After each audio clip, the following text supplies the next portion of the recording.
भोले नमः शिवाय। ओम नमः शिवाय, ओम नमः शिवाय, हर हर भोले नमः शिवाय। ओम नमः शिवाय, हर हर भोले नमः शिवाय। ओम नमः शिवाय, ओम नमः शिवाय, हर हर भोले नमः शिवाय। ओम नमः शिवाय, हर हर भोले नमः शिवाय। ओम नमः शिवाय, ओम नमः शिवाय, हर हर भोले नमः शिवाय। ओम नमः शिवाय, हर हर भोले नमः शिवाय। ओम नमः शिवाय, ओम नमः शिवाय, हर हर भोले नमः शिवाय। ओम नमः शिवाय, हर हर भोले नमः शिवाय। ओम नमः शिवाय, ओम नमः शिवाय, हर हर भोले नमः शिवाय। ओम नमः शिवाय, हर हर 2019ರಲ್ಲಿ ಲಾಕ್ಡೌನ್ ಬಿತ್ತು. ನಡೆದ ಘಟನೆ ಹೇಳ್ತೇನೆ ಇದೆ ಭಾರತ ದೇಶದಲ್ಲಿ. 2019 ಲಾಕ್ಡೌನ್. ಇಡೀ ದೇಶವೆಲ್ಲ ಮನೆಯೊಳಗಡೆ ಮಲಗಿತ್ತು. ಹೊರಗಡೆ ಹೋಗಿ ದುಡಿತೀನಿ ಅಂದ್ರೆ ಕೆಲಸ ಇರಲಿಲ್ಲ. ಹೊರಗಡೆ ಹೋಗಿ ದುಡಿತೀನಿ ಅಂದ್ರೆ ಕೆಲಸವೂ ಸಹಿತ ಇರಲಿಲ್ಲ. ಅಂತಹ ಪರಿಸ್ಥಿತಿಯಲ್ಲಿ ಸ್ವಾಮಿ ಹಣ ದೂರ ಇತ್ತು, ತಿನ್ನೋದಕ್ಕೆ ಮನೆಯಲ್ಲಿ ಅಣ್ಣನೇ ಇಲ್ಲ, ಗುಡಿಸಲದಲ್ಲಿದ್ದಾಳೆ ತಾಯಿ. ಮಗ ತಾಯಿಗೆ ಹೇಳ್ತಾನೆ, ನನಗೆ ಸದ್ಯ ಹಣ ಬೇಕು ಅಂದ್ರೆ ಬೇಕು ಅಷ್ಟೇ. ತಾಯಿ ಹೇಳ್ತಾಳೆ, ಕಾಲು ಬೀಳ್ತಾಳೆ, ಮಗನದ ಕಾಲು ಬೀಳ್ತಾಳೆ. ಒಬ್ಬ ತಾಯಿ, ಜನ್ಮ ಕೊಟ್ಟ ತಾಯಿ ಕಾಲು ಬಿದ್ದು ಹೇಳ್ತಾಳೆ, ಮಗ ನನ್ನ ಹತ್ರ ಹಣ ಇಲ್ಲ, ಸ್ವಲ್ಪ ದಿನ ತಾಳು, ನಾನು ನಿನಗೆ ಹಣ ಕೊಡ್ತೇನೆ, ದುಡ್ಕೊಂಬಂದು ಅಂತ ಕೈ ಮುಗಿತಾಳೆ, ಹೋಗರಿತಾಳೆ. ಯಾರ ಮುಂದೆ?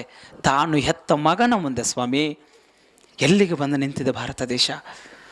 ತಾನು ಹೆತ್ತ ಮಗನಿಗೆ ಶಿರವಾಗಿ ಕರಮುಗಿತಾಳೆ, ಕಂದ ನನ್ನ ಹತ್ರ ಹಣ ಇಲ್ಲ, ತಿನ್ನೋದಕ್ಕೆ ಅನ್ನ ಇಲ್ಲ, ಇನ್ನೊಬ್ಬರು ಮಾಡಿದ ಅನ್ನವನ್ನ ತಂದು ನಾನು ನಿನಗೆ ಉಣಿಸ್ತಾ ಇದ್ದೇನೆ, ಸ್ವಲ್ಪ ದಿನ ತಾಳು, ನಾನು ನಿನಗೆ ಕೊಡ್ತೇನೆ ಅಂತಾಳೆ. ಮಗ ಹೇಳ್ತಾನೆ, ನನಗೆ ಹಣ ಬೇಕು ಅಂದ್ರೆ ಬೇಕು ಅಂತ ಹಠ ಮಾಡ್ತಾನೆ. ತಾಯಿ ಹೇಳ್ತಾಳೆ ಹಣ ಇಲ್ಲ ಅಂತ. ಮೊಬೈಲ್ ರಿಚಾರ್ಜ್ ಮಾಡಿಸೋದೇ ಇರೋ ಕಾರಣಕ್ಕಾಗಿ, ತಾಯಿ ಹಣ ಕೊಡದೇ ಇರುವ ಕಾರಣಕ್ಕಾಗಿ ಮಗ ತಾಯಿಯ ರುಂಡವನ್ನು ಕತ್ತರಿಸಿರುವ ಘಟನೆ ಇದೇ ಭಾರತ ದೇಶದಲ್ಲಿ ನಡೆದಿದೆ. ಇದೇ ಭಾರತ ದೇಶದಲ್ಲಿ ಎಂಥ ಪರಿಸ್ಥಿತಿಗೆ ನಾವು ಭಾರತ ದೇಶದವರು ಬಂದು ನಿಂತಿಲ್ವಾ ಇವತ್ತಿನ ದಿನ? ವಿಶ್ವ ಕೈ ಮುಗಿತದೆ ಭಾರತ ದೇಶಕ್ಕೆ. ಅನೇಕ ದೇಶಗಳು ಭಾರತ ದೇಶಕ್ಕೆ ಕೈ ಮುಗಿತವೆ. ದುರ್ದೈವವಶಾತ್ ಅಂತಹ ಭಾರತ ದೇಶದಲ್ಲಿ ಇವತ್ತಿನ ದಿನ ಇಂತಹ ಘಟನೆಗಳು ನಡೀತಾ ಇದ್ದಾವೆ. ಇಂತಹ ಘಟನೆಗಳು ನಡೀತಾ ಇದ್ದಾವೆ. ಅವಾ, ದಯವಿಟ್ಟು ನಿಮ್ಮ ಮಗ ಶಾಲೆ ಒಳಗಡೆ ಫೇಲ್ ಆದ್ರೂ ಪರವಾಗಿಲ್ಲ, ಒಂದು ಪರೀಕ್ಷೆ ಫೇಲ್ ಆದ್ರೂ ಪರವಾಗಿಲ್ಲ, ಸಪ್ಲಿಮೆಂಟರಿ ಕಟ್ ಎಕ್ಸಾಮ್ ನಲ್ಲಿ ಪಾಸ್ ಆಗ್ತಾನೆ. ಪಾಸ್ ಆಗಿ ದೊಡ್ಡ ದೊಡ್ಡ ಜಾಬ್ ನಲ್ಲಿ ಇರ್ತಕ್ಕಂಥ ಅನೇಕ ಮಕ್ಕಳ ಉದಾಹರಣೆ ಇವೆ. ಆದರೆ ಪರೀಕ್ಷೆಯಲ್ಲಿ ಫೇಲ್ ಆದ್ರೂ ಮಗ ನಡೀತದೆ, ಸಂಸ್ಕಾರದಲ್ಲಿ ಮಕ್ಕಳು ಮಾತ್ರ ಫೇಲ್ ಆಗಬಾರ್ದು. ಸಂಸ್ಕಾರದಲ್ಲಿ ಮಕ್ಕಳು ಫೇಲ್ ಆಗಬಾರ್ದು. ಸಂಸ್ಕಾರದಲ್ಲಿ 100% ಮಕ್ಕಳು ಪಾಸ್ ಆಗಬೇಕು. ಹಾಗೆ ನೀವು ಸಂಸ್ಕಾರವನ್ನು ಮಕ್ಕಳಿಗೆ ನೀಡಬೇಕು. ತಂದೆ ತಾಯಿಗಳೆಲ್ಲ ನೀಡಬೇಕು. ಇವತ್ತಿನ ದಿನ ಕಾರಣ ಏನು? ಇವತ್ತಿನ ದಿನ ಬಹಳ ನೋವಿನಿಂದ ಈ ಮಾತುಗಳನ್ನು ಹೇಳುತ್ತಾನೆ. ಎಷ್ಟು ಮಕ್ಕಳು ಹಾಳಾಗ್ತಾ ಇದ್ದಾರೆ ಅಂದರೆ ಸ್ವಾಮಿ, ದೆಹಲಿಯ ಪಟ್ಟಣದೊಳಗಡೆ ಯಾವ ದೇವಸ್ಥಾನ ನಾವು ಪವಿತ್ರ ಅಂತ ತಿಳಿದುಕೊಂಡಿದ್ದೇವೆ ಭಾರತ ದೇಶದ ಜನಗಳು, ಯಾವ ದೇವಸ್ಥಾನಗಳಿಗೆ ಹೋಗಿ ಹಣೆ ಹಚ್ಚಿ ನಮಸ್ಕಾರವನ್ನು ಮಾಡಿ ಅಲ್ಲಿ ಬೆಳಗುವ ಜಗದೀಶನ ಮಂಗಳಾರತಿಗೆ ಕಾಣಿಕೆಯನ್ನು ಹಾಕಿ ಆಶೀರ್ವಾದವನ್ನು ಪಡೆದುಕೊಳ್ಳತಕ್ಕಂತಹ ಭಾರತ ದೇಶದ ಜನಗಳೆಲ್ಲ ನಾವು ಇವತ್ತಿನ ದಿನ ಆ ದೇವಸ್ಥಾನ, ಆ ಪವಿತ್ರವಾದ ಸ್ಥಳ, ಆ ದೇವಸ್ಥಾನದಲ್ಲಿ ಬೆಳಗುವ ದೇವರಿಗೆ ಮಂಗಳ ಆರತಿಯ ತಟ್ಟೆ ಬಹಳ ಪವಿತ್ರ ಅಂತ ತಿಳಿದುಕೊಂಡು ಬದುಕ್ತಿರುವ ಭಾರತ ದೇಶದ ಜನಗಳ ನಾವೆಲ್ಲ ಅದನ್ನು ಇವತ್ತಿನ ದಿನ ಮರಿತಾ ಇದ್ದಾವೆ. ಸರ್, ಬಹಳ ನೋವನಿಸ್ತದೆ ಈ ಮಾತುಗಳನ್ನು ಹೇಳೋದಕ್ಕೆ. ಯಾವ ದೇವಸ್ಥಾನದಲ್ಲಿ ಹೋಗಿ ಆರತಿಯ ತಟ್ಟೆ ಒಳಗಡೆ ಕಾಣಿಕೆಯನ್ನು ಹಾಕಿ ಆಶೀರ್ವಾದವನ್ನು ನಾವು ತೆಗೆದುಕೊಂಡು ಬರುತ್ತೇವಲ್ಲ, ಅದೇ ದೇವಸ್ಥಾನದಲ್ಲಿ ದೇವರಿಗೆ ಬೆಳಗುವ ಮಂಗಳದ ಚಿಜ್ಯೋತಿ ಆಲಯದಲ್ಲಿ ಓರ್ವ ತರುಣಿ ಹೋಗಿ ಆರತಿಯ ತಟ್ಟೆ ಒಳಗೆ ಸಿಗರೇಟ್ ಹಚ್ಚಿಕೊಂಡು ಸೇದುತ್ತಾಳೆ ಅಂದರೆ ಎಲ್ಲಿಗೆ ಬಂದು ನಿಂತಿದೆ ಭಾರತ ದೇಶ? ಎಲ್ಲಿಗೆ ಬಂದು ನಿಂತಿದೆ? ನಾ ಹೇಳುವ ಘಟನೆ ದೆಹಲಿಯಲ್ಲಿ ನಡೆದ ಘಟನೆ. ನಾ ಹೇಳುವ ಘಟನೆ ದೆಹಲಿಯಲ್ಲಿ ನಡೆದ ಘಟನೆ. ಆದರೆ ನಿಮಗೆ ಯಾಕೆ ನಾ ಇಲ್ಲಿ ಹೇಳಕತ್ತೀನಿ ಅಂದ್ರ ಈ ಘಟನೆ 7 ತಿಂಗಳ ಹಿಂದೆ ದೆಹಲಿ ಒಳಗೆ ನಡೆದಿದೆ. ನೀವೇನಾದ್ರೂ ಕಡಪಟ್ಟಿಯ ಜನಗಳು ಮಕ್ಕಳಿಗೆ ಸಂಸ್ಕಾರವನ್ನ ಕೊಡದೆ ಹೋದ್ರೆ ನಿಮ್ಮ ಮನೆಯಲ್ಲೂ ಸಹಿತ ಮುಂದೊಂದು ದಿನ ಈ ಘಟನೆ ನಡೀತದೆ. ಎಚ್ಚರ ಎಚ್ಚರ ಎಚ್ಚರ. ಅದಕ್ಕಾಗಿ ನನ್ನ ಮಾತು. ಬಹುಶಃ ಇವತ್ತಿನ ಮಕ್ಕಳೆಲ್ಲ ಹಾಳಾಗ್ತಾ ಇದ್ದಾರೆ, ಚಟಗಳಿಗೆ ದಾಸರಾಗ್ತಾ ಇದ್ದಾರೆ.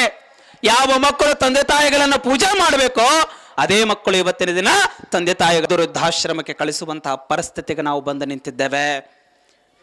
ಭಾರತ ದೇಶ ಅಂದ್ರೆ ತಾಯಿ ದೇಶ ಅಂತ ಕರಿತೇವೆ, ಭಾತೃತ್ವದ ದೇಶ ಅಂತ ಕರಿತೇವೆ, ಭಾರತ ದೇಶ ಅಂತ ಕರಿತೇವೆ.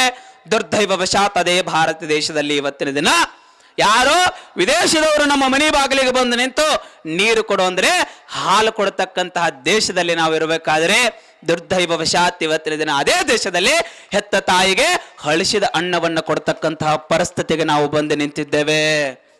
ಹಳಸಿದ ಅನ್ನವನ್ನು ಕೊಡ್ತಕ್ಕಂತಹ ಪರಿಸ್ಥಿತಿಗೆ ನಾವು ಬಂದು ನಿಂತಿದ್ದೇವೆ. ಸತ್ಯನೋ ಸುಳ್ಳು? ಸತ್ಯ ಇದೆ ಸ್ವಾಮಿ. ಕಾರಣ ಏನು ಹೀಗಾಗ್ತಾ ಇರೋದಕ್ಕೆ? ನೀವೆಲ್ಲ ಭಾಳ ಚಲೋ ತಿಳ್ಕೊಂಡಿರಿ. ನಮ್ಮ ಮಕ್ಕಳು ಹಾಸ್ಟೆಲ್ ಒಳಗಡೆ ಹೋದ್ರೆ ಭಾಳ ಚೆನ್ನಾಗಿ ಕಲಿತಾರೆ, ಭಾಳ ಚೆನ್ನಾಗಿ ಓದ್ತಾರೆ ಅಂತ ತಿಳ್ಕೊಂಡು ಊರೊಳಗಿದ್ರ ಮಕ್ಕಳು ಹಾಳಾಗ್ತವ, ಉಡಾವತನ ಮಾಡ್ತವ. ನನ್ನ ಮಕ್ಕಳೆಲ್ಲ ಹಾಸ್ಟೆಲ್ ಒಳಗೆ ಹೋಗಿಟ್ರ ಭಾಳ ಚೆನ್ನಾಗಿ ಓದ್ತಾರ ಅಂತ ತಿಳ್ಕೊಂಡು ತಂದೆ ತಾಯಿಗಳೆಲ್ಲ ಮಕ್ಕಳನ್ನು ಒಯ್ದು ಹಾಸ್ಟೆಲ್ ಒಳಗೆ ಹೋಗಿಡಾಕತ್ತೀರಿ. ನಿಮಗೆ ಸತ್ಯ ಪ್ರಮಾಣವನ್ನ ಮಾಡಿ ಹೇಳ್ತಾನೆ. ಊರೊಳಗಿದ್ದ ಮಗ, ಮನೆಯೊಳಗಿದ್ದ ಮಗ, ಓಣಿ ಒಳಗೆ ಅಡ್ಡಾಡಿ ಬಂದ ಮಗ ಕೇವಲ 50% ಮನೆಯೊಳಗೆ ಹಾಳಾದ್ರ ಹಾಸ್ಟೆಲ್ ಒಳಗಿದ್ದ ಮಗ 100ಕ್ಕೂ 100% ನಿಮ್ಮ ಮನೆಗೆ ಹಾಳಾಗಿ ಬರ್ತಾನೆ. ದುರ್ದೈವ ತಂದೆ ತಾಯಿಗಳಿಗೆ ಗೊತ್ತಿರೋದಿಲ್ಲ ಅಷ್ಟೇ, ಗೊತ್ತಿರೋದಿಲ್ಲ ಅಷ್ಟೇ. ಈ ರೀತಿಯಲ್ಲಿ ಹೇಳ್ತಾ ಇದ್ರು. ಈಗ ತಾನೇ ನಿಂತು ಒಂದು ತಾಯಿ ಎಷ್ಟು ಕಷ್ಟಪಡ್ತದೆ. ಆ ತಾಯಿ ಅವ್ವ, ನೀವು ಹೆತ್ತ ಮಕ್ಕಳು ಇವತ್ತಿನ ದಿನ ನಿಮ್ಮ ಮಾತುಗಳನ್ನು ಕೇಳ್ತಾ ಇಲ್ಲ. ಎಷ್ಟೋ ಜನ ಮಕ್ಕಳು ವಿದೇಶಕ್ಕೆ ಹೋದರೆ ಹೊಳ್ಳೆ ಮರಳಿ ತಾಯಿ ಸತ್ತಂತಹ ಸಂದರ್ಭದಲ್ಲಿಯೂ ಸಹಿತ ಬರದೇ ಇರತಕ್ಕಂತಹ ಅನೇಕ ಉದಾಹರಣೆಗಳನ್ನು ನಾವು ನೋಡಿದ್ದೇವೆ. ನಿಮಗೆ ಹೇಳುತ್ತೇನೆ ಅವ್ವ, ನಿಮ್ಮ ಮಕ್ಕಳನ್ನ ಮನೆಯೊಳಗಡೆ ಇಟ್ಕೊಳ್ರಿ. ನಿಮ್ಮ ಮಕ್ಕಳನ್ನ ಮನೆ ಒಳಗಡೆ ಇಟ್ಕೊಂಡು ಅವರಿಗೆ ಸಂಸ್ಕಾರವನ್ನ ಕೊಡ್ತಕ್ಕಂತಹ ಪ್ರಯತ್ನವನ್ನ ಮಾಡ್ರಿ. ನಿಮ್ಮ ಮಗ ಜಾತ್ರೆ ಒಳಗ ಬಂದಂತಹ ಸಂದರ್ಭದಲ್ಲಿ ಒಂದು ಆಟಿ ಸೋಮನ ಕೇಳ್ತಾನ, ಜಾತ್ರೆ ಒಳಗ ಒಂದು ಆಟಿ ಸೋಮನ ಕೇಳ್ತಾನ. ಅವ ನನಗಿದು ಬೇಕು ಅಂತ ಹಠ ಮಾಡ್ತಾನ. ನೀವು ಜಾತ್ರೆ ಒಳಗೆ ಹೋದಾಗ ಸಣ್ಣ ಹುಡುಗ ಆಟಿ ಸೋಮನ ಕೇಳಿದಾಗ ಆಟಿ ಸೋಮನ ಕೊಡಿಸ್ಲಿಲ್ಲ ಅಂದ್ರೂ ಪರವಾಗಿಲ್ಲ, ಕೂಸಳ್ತದೆ. ಹಬ್ಬಬ್ಬ ಅಂದ್ರೆ ತಾಸತ್ತಿತ್ತು, 2 ತಾಸತ್ತಿತ್ತು, 3 ತಾಸತ್ತಿತ್ತು, 4ನೇ ತಾಸಿಗೆ ತಾನೇ ಸುಮ್ಮಾಗ್ತಾನ. ಜಾತ್ರೆ ಒಳಗೆ ಆಟಿ ಸೋಮನ ಕೊಡಿಸ್ಲಿಲ್ಲ ಅಂದ್ರ ಬಾಳ ಅಂದ್ರೆ 1 ರಿಂದ 3 ತಾಸು ಅಳ್ತಾನ. ಮಕ್ಕಳ ಬದುಕಿನಲ್ಲಿ ನೀವು ಸಂಸ್ಕಾರವನ್ನ ಕೊಡದೆ ಹೋದ್ರೆ ತಂದೆ ತಾಯಿಗಳನ್ನು ಸಾಯು ಮಠ ನಿಮ್ಮ ಮಗ ಅಳಿಸ್ತಾನೆ ಅನ್ನುವಂಥದ್ದನ್ನು ನಾವ್ಯಾರೂ ಮರಿಕೊಡ್ದು. ಕಾರಣ ಏನು? ಬಹಳ ನೊಂದು ಈ ಮಾತುಗಳನ್ನು ಹೇಳ್ತಾ ಇದ್ದೇನೆ. ಇವತ್ತಿನ ಮಕ್ಕಳೆಲ್ಲ ನೀವೆಲ್ಲ ತಂದೆ ತಾಯಿಗಳು ಏನ್ ಮಾಡಕತ್ತೀರಿ? ತಾಯಿ 6 ಗಂಟೆ 30 ನಿಮಿಷ ಆಯ್ತಂದ್ರ ರಿಮೋಟ್ ಹಿಡ್ಕೊಂಡು ಟಿವಿ ಮುಂದೆ ಕುಂಡಿರ್ತಾರ. 6 ಗಂಟೆ 30 ನಿಮಿಷ ಆಯ್ತಂದ್ರೆ ಧಾರಾವಾಹಿ ಮುಂದೆ ನೀವು ಕುಂಡಿರ್ತೀರಿ. ನಮ್ಮ ಅಪ್ಪಗಳದೊಂದು ಅಂಗಡಿ ಐತಿ. ಇವ ಅಂಗಡಿ ಹೋದ ಅಂದ್ರೆ ಸುದ್ದ ಊರದಲ್ಲಿ ಅಳ್ಳಾಡ್ಕೊಂತ ಇವು ಮನೆಗೆ ಬರ್ತಾವ. ನಮ್ಮ ಮನೆಯೊಳಗ ಇವತ್ತರ ಕೈಯೊಳಗೆ ಏನು ಕೊಟ್ಕೊಂಡ್ರು ಸಾಕತ್ತೀರಿ ಅಂದ್ರ ನೀವೆಲ್ಲ ಧಾರಾವಾಹಿ ಕಡೆ ಮುಖ ಮಾಡ್ಯಾರಿ, ಇವರೆಲ್ಲರೂ ಅಂಗಡಿ ಕಡೆ ಮುಖ ಮಾಡ್ಯಾರ, ಇವೆಲ್ಲರೂ ಹೊರಗೆ ಹೋಗಿ ಆಟ ಆಡಕ್ ಹೋಕ್ಕವ ಅಂತ ಹೇಳಿ ಇವತ್ತರ ಕೈಯೊಳಗೆಲ್ಲ ಫೋನ್ ಕೊಟ್ಟು ನೀವು ಕುಂಡ್ರ ಸಾಕತ್ತೀರಿ. ಇವೆಲ್ಲ ಫೋನ್ ಒಳಗೆ ಏನು ಮಾಡಕತ್ತಾವ ಅಂದ್ರೆ ಹಾಯ್ ಬಾಯ್ ಅಂತ ಚಾಟ್ ಮಾಡ್ಕೊಂತ ಇವೆಲ್ಲ ಗಾಡಿಗೆ ಹಾಕೊಂತ ಇವು ಹೊಂಟಾವ. ಸದ್ಯದ ಪರಿಸ್ಥಿತಿ ಎಷ್ಟು ಫೋನಿನಿಂದ ಮಕ್ಕಳ ಬದುಕು ಹಾಳಾಕಿದೆ ಅಂದ್ರೆ ಎಷ್ಟು ಶಾನೆ ಇದ್ರು ಎಲ್ಲ ಹೋಗಿ ಬಂದ್ರೆ ಕಾಣಿಸತ್ ನೀವು. ಅಂದ್ರೆ ಬೆಳಿಗ್ಗೆ ಕರ್ಕೊಂಡು ಹೋಗಿ ಸಾಯಂಕಾಲ ನಿಮ್ಮ ಮನೆಗೆ ಮುಟ್ಟಿಸಿ ಬಿಡ್ತಾರ. ಅದಕ್ಕೆ ಒಂದೇ ಪಿಕ್ನಿಕ್ ಅಂತ ಕರೀತಾರೆ, ಹೌದಲ್ಲ? ಒಂದು ಶಾಲೆ ಒಳಗಡೆ ಸರ್ ಹೇಳಿದ್ರು, ನಾಳೆ ಟೂರ್ಗೆ ಹೊಟ್ಟಿದ್ದೇವೆ, ಯಾರ್ಯಾರು ಬರ್ತೀರಿ ಅವರೆಲ್ಲ ಹೆಸರು ಬರೆಸ್ಬೇಕು ಅಂತ ಹೇಳಿದ್ರು. ಶಾಲೆ ಒಳಗಿದ್ದ 50 ಜನ ಮಕ್ಕಳು ತಮ್ಮ ಹೆಸರನ್ನ ನೋಂದಿಸಿದ್ರು, ಬರೆಸಿದ್ರು. ಸರ್ ಹೇಳಿದ್ರು, ನಾಳೆ ಬೆಳಗ್ಗೆ 5 ಗಂಟೆಗೆ ಸಮಯಕ್ಕೆ ಸರಿಯಾಗಿ ನೀವೆಲ್ಲ ಶಾಲಾ ಆವರಣಕ್ಕೆ ಹಾಜರಿರಬೇಕು ಅಂತ ಸರ್ ಹೇಳಿದ್ರು. ಎಷ್ಟೋ ಬೆಳಗ್ಗೆ 5 ಗಂಟೆಗೆ ಸಮಯಕ್ಕೆ ಸರಿಯಾಗಿ ಶಾಲಾ ಆವರಣಕ್ಕೆ ಇರ್ಬೇಕಂತ ಹೇಳಿದ್ರು. ಇವೆಲ್ಲ 3:30 ಅದು ಬಂದು ಕುಂತಿದ್ದು ಶಾಲ್ಯಾಗ. ಹುಡುಗರು ಟೂರ್ ಅಂದ್ರೆ ಅಷ್ಟು ಖುಷಿ ಇರ್ತದೆ, ಓಡೋಡಿ ಬಂದು ಕುತ್ಕೊಂಡಿದ್ದು. ಸರ್ 5 ಗಂಟೆಗೆ ಬಂದರು, ಚಾವಿ ತೆಗೆದ್ರು, ಹುಡುಗರೆಲ್ಲ ತಮ್ಮ ಕ್ಲಾಸ್ ರೂಮ್ನ ಒಳಗಡೆ ಕೊಟ್ಕೊಂಡ್ರು. ಅಲ್ಲೇ ಸ್ವಲ್ಪ ನಾಷ್ಟ ಮಾಡಿಸಿದ್ರು. 6 ಗಂಟೆಗೆಲ್ಲ ಹುಡುಗರು ರೆಡಿಯಾಗಿ ಬಸ್ ಹತ್ತಿದ್ರು. 6 ಗಂಟೆಗೆ ಕ್ಷೇತ್ರಗಳನ್ನು ತೋರಿಸ್ತಾ ಯಾತ್ರೆಯನ್ನು ಪ್ರಾರಂಭಿಸಿದ್ರು. ಮಧ್ಯಾಹ್ನ 1 ಗಂಟೆ ಆಯ್ತು. ಸಮಯ 1 ಗಂಟೆ ಅಂದ್ರೆ ಶಾಲೆ ಒಳಗಡೆ ಗಂಟೆ ಹೊಡಿಲಿ ಬಿಡ್ಲಿ ನಮ್ಮ ಗಂಗಾಳ ನೆನಪಾಗ್ಬಿಡ್ತೈತಿ ಕನ್ನಡ ಶಾಲೆ ಹುಡುಗರಿಗೆ. ಫಸ್ಟ್ ಗಂಗಾಳ ನೆನಪು. 1 ಗಂಟೆ ಮಾಸ್ತರ ಹೋಗ್ಲಿಲ್ಲ ಅಂದ್ರೆ ಗಂಗಾಳ ಬಡಿಯಕ್ಕೆ ಸ್ಟಾರ್ಟ್ ಮಾಡ್ತೀವಿ ನಾವು ಶಾಲೆ ಒಳಗೆ. 1 ಗಂಟೆ ಆಯ್ತು. ಎಲ್ಲ ಹುಡುಗರು ಓಡೋಡ್ಕೊಂತ ಸರ್ ಹತ್ರ ಹೋದ್ರು. ಸರ್ ಹೊಟ್ಟೆ ತುಂಬಾ ಹಸಿತಾ ಇದೆ, ದಯವಿಟ್ಟು ಕೊಂಚೂಟಕ್ಕೇನಾದ್ರೂ ನೀವು ಕೊಡಬೇಕು. ಸರ್ ಅಂದ್ರು, ಕಂದ ಈ ಪ್ಲೇಸ್ ಚೆನ್ನಾಗಿಲ್ಲ, ಗಲೀಜಿದೆ, ಕುತ್ಕೊಳ್ಳೋಕ್ಕೆ ಜಾಗ ಇಲ್ಲ, ಮುಂದಿನ ಪ್ಲೇಸ್ ಹೋಗಿ ಊಟ ಮಾಡೋಣ, ಸ್ವಲ್ಪ ತಾಳ್ಕು. ಓಕೆ ಸರ್ ಅಂತ ತಿಳ್ಕೊಂಡು ಹೇಳಿ ಮತ್ತೆ ಬಸ್ ಹತ್ತಿ ಯಾತ್ರೆಯನ್ನು ಪ್ರಾರಂಭ ಮಾಡಿದ್ರು. ಮಧ್ಯಾಹ್ನ 3 ಗಂಟೆ ಆಯ್ತು. ಮತ್ತೆ ಪುನಃ ಹುಡುಗರು ಓಡೋಡಿ ಅಂಗಲಾಸ್ತವೆ ಶಿಕ್ಷಕರ ಹತ್ರ. ಸರ್ ಹೊಟ್ಟೆ ತುಂಬಾ ಹಸಿತಾ ಇದೆ, ದಯವಿಟ್ಟು ಕೊಂಚೂಟಕ್ಕೇನಾದ್ರೂ ಕೊಡಿ. ಸರ್ ಅಂದ್ರು, ಕಂದ ನೀನೇ ನೋಡು, ಪ್ಲೇಸ್ ತುಂಬ ಗಲೀಜಿದೆ, ಇಲ್ಲಿ ಕುತ್ಕೊಳ್ಳಕ್ಕಂತೂ ಜಾಗನೇ ಇಲ್ಲ, ಸ್ವಲ್ಪ ತಾಳ್ಕು, ಮುಂದೆ ಹೋಗಿ ಊಟ ಮಾಡೋಣ. ಈಗ ಹೇಳಿದ ಮಾಸ್ತರ ಸರ್ ಎಲ್ಲಿಗೆ ಬಂದು ಹತ್ತ ಅಂದ್ರೆ 6 ಗಂಟೆಗೆ ಜೋಗ ಜಲಪಾತಕ್ಕೆ ಬಂದು ಹತ್ತಿದ್ನೇವ. 6 ಗಂಟೆಗೆ ಜೋಗ ಜಲಪಾತಕ್ಕೆ ಬಂದು ಹತ್ತಿ ವಿದ್ಯಾರ್ಥಿಗಳ ಕಡೆಗೆ ಬೆನ್ನನ್ನು ಮಾಡಿ ಜೋಗದ ಕಡೆಗೆ ಮುಖ ಮಾಡಿ ಹೇಳಾಕತ್ರು. ಸರು, ಕಂದ ನೋಡ್ರಿ, ಇದು ರಾಜ, ಇದು ರಾಣಿ, ಇದು ರೂರಲ್ ರಾಕೆಟ್ ಅಂತ ಹೇಳಿ ಪುನಃ ಜೋಗದ ಕಡೆಗೆ ಬೆನ್ನನ್ನು ಮಾಡಿ ವಿದ್ಯಾರ್ಥಿಗಳ ಕಡೆಗೆ ಮುಖವನ್ನು ಮಾಡಿ ಶಿಕ್ಷಕರು ಕೇಳಿದ್ರು, ಕಂದ ಎಲ್ಲರಿಗೂ ಖುಷಿ ಆಯ್ತಾ, ಎಲ್ಲರಿಗೂ ಆನಂದ ಆಯ್ತಾ? ಅವಾಗ 49 ಜನ ಒಂದೇ ಒಂದು ಧ್ವನಿಯಿಂದ ಉತ್ತರವನ್ನು ಕೊಡ್ತಾರೆ, ಸರ್ ನಮಗೆ ತುಂಬಾ ಸಂತೋಷವಾಗಿದೆ, ತುಂಬಾ ಆನಂದವಾಗಿದೆ. ಅದರೊಳಗೆ ಒಬ್ಬ ಮೂಲ್ಯಾಗ ನಿಂತಿದ್ದ. ಅವ ಅಂದ, ಕೈ ಎತ್ತಿ, ಸರ್ ನನಗೆ ಇನ್ನೂ ಖುಷಿ ಆಗಿಲ್ಲ ಅಂದ. ಅವ ಗಂಡಗೊಬ್ಬರು. 49 ಜನ ಹೂ ಅಂದಾರ, ಇವ ಹೂ ಅನ್ನಕ್ ತಯಾರಿಲ್ಲ. ಸರ್ ಕೇಳಿದ್ರು, ಅಲ್ಲೋ ತಮ್ಮ, ಬೆಳಗ್ಗೆ 6ಕ್ಕೆ ಬಿಟ್ಟಿನಿ, ಸಾಯಂಕಾಲ 6ಕ್ಕೆ ತಂದು ಹಚ್ಚಿನಿ, ಇನ್ನೂ ಸರಿ ಮನಿ ಸರಿ ಮುಟ್ಟಿಲ್ಲ, ನೀ ನೋಡಿದ್ರೆ ಇನ್ನೂ ಖುಷಿ ಆಗಿಲ್ಲ ನಾಕತಿ, ಇನ್ನು ಏನು ನೋಡಿದ್ರೆ ನಿನ್ನ ಖುಷಿ ಆಕತಿ ಹೇಳಿ ತೋರಿಸ್ತೀನಿ ಅಂದ್ರ ಅವ್ರು. ಸರ್ ಇಲ್ಲಿ ಯಾರ ಸರ್ ಇದ್ರು, ಹೊಟ್ಟೆ ಹಾಕೋರು ಸರ್, ಹೊಟ್ಟೆ ಹಾಕೋರು. ಸರ್ ಕೇಳ್ತಾರೆ, ಇನ್ನೂ ಖುಷಿ ಆಗಿಲ್ಲ ನಾಕತಿ, ಮತ್ತೆ ಏನು ನೋಡಿದ್ರೆ ನಿನ್ನ ಖುಷಿ ಆಕತಿ ಹೇಳಿ ತೋರಿಸ್ತೀನಿ ನಾನು. ಅವಾಗ ಹುಡುಗಂದ, ಸರ್ ನನಗ ಏನು ನೋಡಿದ್ರೆ ಖುಷಿ ಆಕೈತಂದ್ರ ನಿಮ್ಮನ್ನ ಎತ್ತವಾಗಿ ಜೋಗ ಜಲಪಾತದಾಗ ಹೋಗಿತೀನಿ, ಅವಾಗ ಖುಷಿ ಆಕತ್ತಂದ. ಅವಾಗ ಗಂಡಗೊಬ್ರು, ಯಾಕೆ ಹೇಳ್ರಿ? ಖಾತ್ರಿ ಆಯ್ತು ನಿಮ್ಮ ಪಕ್ಕ ಹೊಟ್ಟಸ್ತೈತಿ, ಖಾತ್ರಿ ಆಯ್ತು ನಮ್ಮ ಪಕ್ಕ ಹೊಟ್ಟಸ್ತೈತಿ ನೀವು. ಹಾಗಾಗಿ ಸತ್ಯ ಹಸಿವು ಸಹಿತ ಬೇಕಾಗ್ತದೆ ತಮಗೆಲ್ಲರಿಗೂ. ಜ್ಞಾನದ ಬಾಗಿಲು ತೆರೆದಿರುವ ಕನ್ನಡ ಶಾಲೆಗೆ ಚಪ್ಪಾಳೆ, ಮುಗ್ಧ ಮನವನ್ನು ಅರಳಿಸುವ ಗುರುವಿಗೆ ನಮ್ಮಯ ಚಪ್ಪಾಳೆ. ಚಪ್ಪಾಳೆ ಯಾರು ಹೇಳ್ಕೊಟ್ಟಿದ್ದು? ನಮ್ಮ ಮಿಸ್ ಕೊಟ್ಟಿದ್ದು, ಅನಸೂಯ ಮಿಸ್ ಅಂತ. ವಾವ್, ಅದೇ ಬೊಂಬೆ ಹೇಳ್ತೈತೆ ಇದನ್ನು ಹಾಡು ಬರ್ತಿದ್ರಲ್ಲ, ಅನಸೂಯ ಮೇ. ಬದುಕಿನ ಮೌಲ್ಯವ ತೋರಿಸುವ ನಮ್ಮಯ ಶಾಲೆಗೆ ಚಪ್ಪಾಳೆ, ಭರವಸೆ ಬೆಳಕನ್ನು ಮೂಡಿಸುವ ಹಿರಿಯರ ಶಾಲೆಗೆ ಚಪ್ಪಾಳೆ, ಸತ್ಯ ಧರ್ಮದ ಸಾರವನ್ನು ತಿಳಿಸುವ ಶಾಲೆಗೆ ಚಪ್ಪಾಳೆ, ಭೇದವೆಣಿಸದೆ ಸ್ವಾಗತ ಕೋರುವ ಸರ್ಕಾರಿ ಶಾಲೆಗೆ ಚಪ್ಪಾಳೆ. ಚಪ್ಪಾಳೆ ಚಪ್ಪಾಳೆ ಚಪ್ಪಾಳೆ ಚಪ್ಪಾಳೆ. ಏನವ ಇಂಥ ಪವಾಡ ಮಾಡ್ಬಿಟ್ರೆ, ನೀವು ಮಾಡಿದ ಒಂದು ಚಿಕ್ಕ ಪವಾಡದಿಂದ ಅವಳು ನಿಮ್ಮನ್ನ ಇಲ್ಲಿ ತಂದು ನಿಮ್ಮ ಹಾಡನಲ್ಲಿ ಹಾಡಿ ಇಡೀ 40,000 ಸರ್ಕಾರಿ ಶಾಲೆಗಳ ಶಿಕ್ಷಕರಿಗೆ ಒಂದೇ ಏಕದಮ್ ಸ್ಫೂರ್ತಿ ಕೊಟ್ಟಿದ್ದಾಳೆ. ಜ್ಞಾನದ ಬಾಗಿಲು ತೆರೆದಿರುವ ಕನ್ನಡ ಶಾಲೆಗೆ ಚಪ್ಪಾಳೆ. ಬಂದ್ಲು ರುಬೀನ, ಹಾಕುದ್ಲು ದುರ್ಬೀನ, ತಗೋ. ಚಪ್ಪಾಳೆ ಚಪ್ಪಾಳೆ ಚಪ್ಪಾಳೆ ಚಪ್ಪಾಳೆ. ಜೀ ಕನ್ನಡ ಬಯಸಿದ ಮಾಡಿ.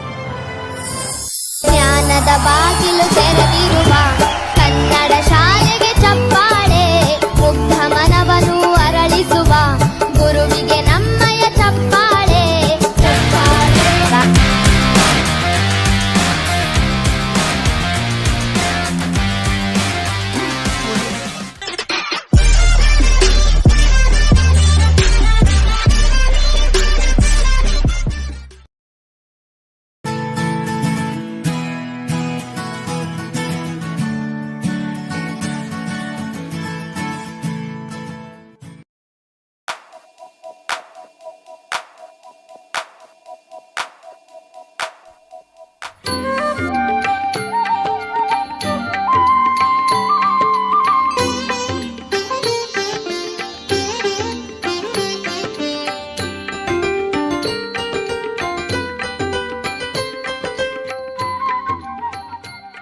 ಎಷ್ಟೋ ಓಣಿಗಳು ಬರ್ತಾವೆ. ಎಲ್ಲ ಓಣಿ ನಮ್ದು ಅಂತ ಹೇಳೋಕ್ಕಾಗಲ್ಲ, ಒಂದು ಓಣಿ ಮಾತ್ರ ನಮ್ದು. ಆ ಓಣಿ ಒಳಗೆ ಎಷ್ಟೋ ಮನೆಗಳು ಬರ್ತಾವೆ, ಎಲ್ಲ ಮನೆ ನಮ್ದು ಅಂತ ಹೇಳೋಕ್ಕಾಗಲ್ಲ, ಒಂದು ಮನೆ ಮಾತ್ರ ನಮ್ದು. ಆ ಮನೆ ಒಳಗೆ ಎಷ್ಟೋ ರೂಮ್ಗಳು ಬರ್ತಾವೆ, ಎಲ್ಲ ರೂಮ್ ನಮ್ದು ಅಂತ ಹೇಳೋಕ್ಕಾಗಲ್ಲ, ಒಂದು ಬೆಡ್ರೂಮ್ ಮಾತ್ರ ನಮ್ದು. ಆ ಬೆಡ್ರೂಮ್ದೊಳಗೆ ಎಷ್ಟೋ ಜಾಗ ಐತೆ ಅಂತ ಉಳ್ಳಾಡ್ಕೊತ ಮಲ್ಕೊಳಕ್ಕಾಗಲ್ಲ. ನಾವು ಮಲ್ಕೊಳ್ಳುವಂಥ ಜಾಗ ಎಷ್ಟತ್ತಂದ್ರೆ ಅರ್ಧ ಮಂಚದಟ್ಟ ಅಟ್ಟ ನಾವು ಮಲ್ಕೊಳ್ಳುವಂಥ ಜಾಗ ಅಂತಕ್ಕಂಥ ಸತ್ಯ ಅರ್ಥ ಮಾಡ್ಕೊಳ್ಬೇಕು. ನಾವು ಎಷ್ಟು ಕೋಟಿಗಟ್ಟಲೆ ಆಸ್ತಿ ಗಳಿಸಿದ್ರು ಕೂಡ ನಾವು ಮಲ್ಕೊಳ್ಳುವಂಥ ಜಾಗ ಎಷ್ಟತ್ತಂದ್ರೆ ಅದು ಅರ್ಧ ಮಂಚದಟ್ಟ ಅಟ್ಟ ನಮ್ಮ ಶಾಶ್ವತ ಜಾಗ ಅಂತಕ್ಕಂಥ ಸತ್ಯ ನಾವೆಲ್ಲರೂ ಕೂಡ ಅರ್ಥ ಮಾಡ್ಕೊಳ್ಬೇಕು. ಆನೆ ಬಂಡಿ ಭಂಡಾರವಿರ್ದೊಡೇನ ತಾನುಂಬುದು ಪಡಿಯಕ್ಕಿ ಒಂದಾವಿನ ಹಾಲು ಮಲಗುವುದು ಅರ್ಧ ಮಂಚ ಅಂತಕ್ಕಂಥ ಸತ್ಯ ನಾವು ಇವತ್ತಿನ ದಿವಸ ಅರ್ಥ ಮಾಡ್ಕೊಳ್ಬೇಕಾಗಿದೆ. ಯಾರು ನಂದು ನಂದು ಅಂತ ಬಡ್ದಾಡಕ್ಕೆ ಹೋಗ್ಬೇಡ್ರಿ. ಎಲ್ಲರೂ ಚಂದ ಮನೆ ಒಳಗೆ ಪ್ರೀತಿಯಿಂದ ತಮ್ಮ ಬದುಕನ್ನು ನಡೆಸ್ರಿ. ದಿಲ್ಲಿಗೆ ಹೋಗೋರು ಭಾಳ ಜನ ಇರ್ತಾರೆ, ಆದರೆ ದಿಲ್ಲಿಯನ್ನೇ ಹಳ್ಳಿಗೆ ತರೋರು ಭಾಳ ಜನ ಕಡಿಮೆ ಇರ್ತಾರೆ. ಸತ್ತ ಮೇಲೆ ಎಲ್ಲಿ ಹೋಗೋದೇವ, ಎಲ್ಲಿ ಹೋಗೋದು? ಇದೇನ ಸ್ವಾಮಿ ಇಟ್ಟು ಚಂದ ಜಾತ್ರೆ ನಡೆದದ, ಈ ಚಂದ ಮಾತಾಡೋರು ಸಾಯದ ಬಗ್ಗೆ ಮಾತಾಡಕತ್ತದ. ಏನು ಅದ್ರ ಬಗ್ಗೆ ಮಾತಾಡ್ಲಿಕ್ಕೆ ಬಿಡ್ತೈತೆ ಏನದ ನಮಗೆ? ಆವ ವಿದ್ಯೆ ಕಲಿತಡೇನು ಸಾವ ವಿದ್ಯೆ ಬೆನ್ನ ಬಿಡದನ್ನಕ್ಕ ಅಕ್ಕ ಮಾದಿಯವರು ಹೇಳುತ್ತಾರೆ. ಸತ್ತ ಮೇಲೆ ಎಲ್ಲಿ ಹೋಗೋದು? ನೀವು ಹೇಳೋ ಮಟ್ಟ ಮೈಕ ಬಿಡಲ್ಲ. ಕೈಲಾಸ, ಸ್ವರ್ಗ ಎಲ್ಲರೂ ಒಂದೊಂದು ಥರ ಹೇಳಾಕತ್ತೀರಿ. ನೀವು ಮಣ್ಣಾಗ, ಕೊನೆಯಾಗ, ಸ್ಮಶಾನಕ್ಕೆ, ಸ್ವರ್ಗ ಅಂತ ಹೇಳಾಕತ್ತೀರಿ. ನಾವೊಂದು ಕ್ವಶನ್ ಕೇಳತ್ತೀನಿ, ಯಾರ ಸತ್ತೋರು ನಿಮ್ಗೆ ಮೆಸೇಜ್ ಹಾಕ್ಯಾರನ? ಈಗ ಏನಾರ ಲೆಟ್ರ್ ಹಾಕ್ಯಾರನ, ಐ ರೀಚ್ಡ್ ಇನ್ ಸ್ವರ್ಗ, ನಾವು ಹೋಗಿ ಸ್ವರ್ಗ ಮುಟ್ಟಿನಿ ಅಂತ ಯಾರ ನಿಮ್ಗೆ ಲೆಟ್ರ್ ಹಾಕ್ಯಾರ? ಇಲ್ಲಲ್ಲ. ಲೆಟ್ರ್ ಕಾಲ್ ಓದ್ತು ಬಿಡ್ರಿ. ಈಗ ಮೊದಲೆಲ್ಲ ಲೆಟ್ರ್ ಕಾಲ್ ಇತ್ತು, ಈಗೆಲ್ಲ ವಾಟ್ಸಪ್ ಮೆಸೇಜ್ ಮಾಡ್ಯಾರೇನು? ಮತ್ತು ಇಲ್ಲಲ್ಲ. ನೀವಿಷ್ಟ ಅರ್ಥ ಮಾಡ್ಕೊಳ್ಬೇಕು. ಮರಣದಿಂ ಮುಂದೇನು ಪ್ರೇತವೋ ಭೂತವೋ ಮರಳಿ ಬಂದವರಿಲ್ಲ, ವರದಿ ತಂದವರಿಲ್ಲ. ನಾವು ಸತ್ತ ಮೇಲೆ ಇಷ್ಟ ಅರ್ಥ ಮಾಡ್ಕೋರಿ. ನಾವು ಸತ್ತ ಮೇಲೆ ಯಾವ ನರಕಕ್ಕೆ ಹೋಕ್ಕವೋ ಇಲ್ಲೋ ಗೊತ್ತಿಲ್ಲ, ಯಾವ ಸ್ವರ್ಗಕ್ಕೆ ಹೋಕ್ಕವೋ ಇಲ್ಲೋ ಗೊತ್ತಿಲ್ಲ. ಆದರೆ ನಿಜವಾದ ಸ್ವರ್ಗ ಇವತ್ತು ಈ ಕ್ಷಣದೊಳಗೆ ಎಲ್ಲಿ ನಿರ್ಮಾಣ ಆಗೈತೆ ಅಂದ್ರೆ ಅದು ಬನಹಟ್ಟಿ ಈ ಸದಾಶಿವ ಮುತ್ಯನ ಈ ಜಾತ್ರಾ ಮಹೋತ್ಸವದೊಳಗೆ ನಿರ್ಮಾಣ ಆಗೈತೆ ಅಂತ ಹೇಳಕ್ಕೆ ಇಚ್ಛಪಡ್ತೆ. ನೋಡ್ರಿ ಎಷ್ಟು ಚಂದ. ನಮ್ಗೆ ಆಮಂತ್ರಣ ಕೊಡಕ್ಕೆ ಬಂದಿದ್ರು ಅವರೆಲ್ಲ ಹಿರಿಯರು. ನಾವು ಆಮಂತ್ರಣ ಕೊಡಕ್ಕೆ ಬರ್ತಿರ್ತಾರೆ ಮಠಗಳಿಗೆ. ಭಾಳ ಮಂದಿ ಅಂದರೆ 2-5 ಜನ ಬರ್ತಿರ್ತಾರೆ. ಇವ್ರು ಒಂದು 25-30 ಜನ ಬಂದಾರ. ಏನು ಬರ್ಲಿಕ್ಕಂದ್ರೆ ಎತ್ಕೊಂಡ ಹೋಗಂಕ ಅಂತ ಆ ಥರನ ಎಲ್ಲರೂ ಬಂದಿದ್ರು. ಈ ಸಂಘಟನೆ ನೋಡಿ ಆ ಖುಷಿಗೆ ಈ ಕಾರ್ಯಕ್ರಮಕ್ಕೆ ನಾ ಇವತ್ತಿನ ದಿವಸ ಇಲ್ಲಿ ಪಾಲ್ಗೊಂಡೇನಿ. ನಮ್ಮ ಗುರುಗಳು ಸಹಿತ ಪ್ರತಿ ವರ್ಷ ಅವಾಗವಾಗ ಇಲ್ಲಿ ಬರ್ತಿದ್ರಂತ. ಇವತ್ತಿನ ವಿಷಯ ಸೇವೆ. ಸೇವೆ ಎಲ್ಲ ರಂಗದೊಳಗೂ ಸೇವೆ ಮಾಡ್ತಾರೆ ಇವತ್ತಿನ ದಿವಸ. ರಾಜಕೀಯ ರಂಗದೊಳಗೆ ಸೇವಾ ಮಾಡ್ತೀನಿ ಅಂತ ಎಲ್ಲ ಓಟ್ ಹಾಕಿಸ್ತಾರೆ, ಅದು ಇದು ಅಂತಂದು ಸೇವಾ. ಜನಸೇವೆಯೇ ಜನಾರ್ದನ ಸೇವೆ ಅಂತ ತಿಳ್ಕೊಂಡು ಅಲ್ಲಿ ವಿಧಾನಸೌಧದೊಳಗೆ ಮೇನ್ ಹೆಡ್ಲೈನ ಅಲ್ಲಿ ಹಾಕಿರ್ತಾರೆ. ಆದ್ರೆ ಆ ಮಾತಿನ ತಕ್ಕಂಗೆ ಏನೂ ಇಲ್ಲ, ಬರೇ ಸೇವೆ ಇಲ್ಲಿ. ಕಾಲದೊಳಗೀಗ ಸೇವೆಗಳು ಭಾಳ ಕಡಿಮೆ ಆಗ್ಯಾವ, ಸೇವನೆಗಳು ಜಾಸ್ತಿ ಆಗ್ಯಾವ ಇವತ್ತಿನ ಕಾಲದೊಳಗೆ. ಹಂಗೆ ಮಾಡ್ತೀನಿ ಹಿಂಗೆ ಮಾಡ್ತೀನಿ ಅಂತಂದು ಹೇಳಿ ಕೇಸಿಂದ ಸೇವನೆನೇ ಭಾಳ ಆಗ್ಯಾವ ಇವತ್ತಿನ ದಿವಸ. ಸೇವೆನೇ ಹೋಗಿಬಿಟ್ಟವು. ಸೇವೆ, ನಿಸ್ವಾರ್ಥ ಸೇವೆ ಈ ಸಮಾಜದೊಳಗೆ ಯಾರು ಮಾಡ್ತಾರಲ್ಲ ಅವ್ರು ಈ ಜಗತ್ತಿನೊಳಗೆ ಶಾಶ್ವತವಾಗಿ ಉಳಿತಾರಂತಕ್ಕಂಥ ಸತ್ಯ ನಾವೆಲ್ಲರೂ ಕೂಡ ಅರ್ಥ ಮಾಡ್ಕೊಳ್ಬೇಕು. ಬರೇ ದ್ವೇಷದಿಂದ ನಾವೆಲ್ಲರೂ ಕೂಡ ಬರೇ ಅದು ಮಾಡಿದೆ ಇದು ಮಾಡಿದ್ದೆ, ಇನ್ನೊಬ್ಬರ ಮನೆಗೆ ಬೆಂಕಿ ಹಚ್ಚಿದೆ, ಅವ್ರ ಮನೆ ಇನ್ನೊಬ್ಬರ ಮನೆ ಮಗ್ಲಿಗೆ ಚಂದ ಬೆಳ್ಯಾಕತ್ತದಂದ್ರೆ ಹೋಗೊಬ್ಬರು ಸ್ವಾಮಿಗಳ ಹತ್ರ ಹೋಗಿ ನಂಬಿಕೆ ಮಂತ್ರಿಸಿ ಅವ್ರ ಮ್ಯಾಗ ಹೋಗದ್ನೇ. ಹಿಂಗಾದ್ರೆ ನಮ್ಮ ಸಮಾಜ ಸುಧಾರಣೆ ಆಗೋದಿಲ್ಲ. ಅವರು ಯಾರು ಕೂಡ ಆಗೋದಿಲ್ಲ. ಭಾಳಷ್ಟು ಆಸ್ತಿ ಗಳಿಸ್ದವ್ರು ದೊಡ್ಡವ್ರು ಆಗೋದಿಲ್ಲ. ಈ ಜಗತ್ತಿನೊಳಗೆ ಯಾರು ದೊಡ್ಡ ವ್ಯಕ್ತಿ ಎಣಿಸ್ಕೋತಾರತ್ತಂದ್ರೆ ಯಾರು ನನಗೆ ಯಾರು ಇಲ್ಲಂತ ಹಸುದು ಕುಂತಿರ್ತಾರಲ್ಲ ಅವ್ರ ಹತ್ರ ಹೋಗಿ ನಿನ್ನ ಹತ್ರ ಯಾರು ಇರ್ಲಿಕ್ಕೇನಾಯ್ತು, ನಿನ್ನ ಜೊತೆ ನಾ ಸದಾಕಾಲ ಇರ್ತೀನಿ ಅಂತ ಪ್ರೀತಿಯ 4 ಮಾತು ಮಾತಾಡಿ ಅವ್ರ ಕಣ್ಣೀರು ಯಾರು ಒರೆಸ್ತಾರಲ್ಲ ಅವ್ರು ಈ ಜಗತ್ತಿನೊಳಗೆ ದೊಡ್ಡ ಶ್ರೇಷ್ಠ ವ್ಯಕ್ತಿ ಅನ್ನಿಸ್ಕೋತಾರ ಅಂತಕ್ಕಂಥದ್ದು ಅರ್ಥ ಮಾಡ್ಕೊಳ್ಬೇಕು. ಇನ್ನೊಬ್ಬರ ಕಣ್ಣೀರನ್ನು ಒರೆಸುವಂಥವ್ರು ಆಗಬೇಕು. ನಾವು ಇನ್ನೊಬ್ಬರಿಗೆ ಕಣ್ಣೀರು ಹಾಕ್ಸುವಂಥ ವ್ಯಕ್ತಿಗಳು ನಾವು ಯಾರು ಕೂಡ ಆಗಬಾರ್ದು. ಈ ಜಗತ್ತಿನೊಳಗೆ ಯಾರು ದೊಡ್ಡವ್ರು ಅನಿಸ್ಕೋತಾರ? ಆಳುವ ವ್ಯಕ್ತಿಯ ಕಾಲಿಡ್ದವ್ರು ದೊಡ್ಡವರಾಗುವುದಿಲ್ಲ, ಅಳುವ ವ್ಯಕ್ತಿಯ ಕಣ್ಣೀರು ಒರೆಸಿದವ್ರು ದೊಡ್ಡವರಾಗ್ತಾರೆ. ವೇದ ಓದಿದವರು ದೊಡ್ಡವರಾಗುವುದಿಲ್ಲ, ಜನರ ವೇದನೆಯನ್ನು ಕೇಳಿದವರು ದೊಡ್ಡವರಾಗ್ತಾರೆ. ಹಂಗ ಗೆದ್ದ ವ್ಯಕ್ತಿಗೆ ಚಪ್ಪಾಳೆ ತಡೆದವರು ದೊಡ್ಡವರಾಗುವುದಿಲ್ಲ, ಬಿದ್ದ ವ್ಯಕ್ತಿಯನ್ನು ಕೈ ಹಿಡಿದ ಮ್ಯಾಲೆ ಯಾವ ಕೈಗಳು ಎತ್ತವಲ್ಲ ಅವು ಕೈಗಳು ಭಾಳ ಶ್ರೇಷ್ಠ ಆಗ್ತಾವಂತಕ್ಕಂಥ ಸತ್ಯ ನಾವೆಲ್ಲರೂ ಕೂಡ ಅರ್ಥ ಮಾಡ್ಕೊಳ್ಬೇಕು. ಒಟ್ಟು ಏನೂ ಇಲ್ಲ, ಪ್ರೀತಿಯಿಂದ ಇರೋದು ಎಲ್ಲರ ಜೊತೆ ಅದ ದೊಡ್ಡ ಸೇವೆ ಇವತ್ತಿನ ದಿವಸ. ಎಲ್ಲರ ಜೋಡಿ ಪ್ರೀತಿ ಹಂಚ್ಕೊಡ್ದು ಅದ ದೊಡ್ಡ ದಾನ ಆಗ್ಬಿಟ್ಟೈತಿ ಇವತ್ತಿನ ದಿವಸ. ಪ್ರೀತಿ. ಈ ಒಬ್ಬ ರಾಜ ಇಡೀ ಜಗತ್ತನ್ನೇ ಗೆಲ್ಬೇಕಂತ ತಿಳ್ಕೊಂಡ ಹೊರಟ.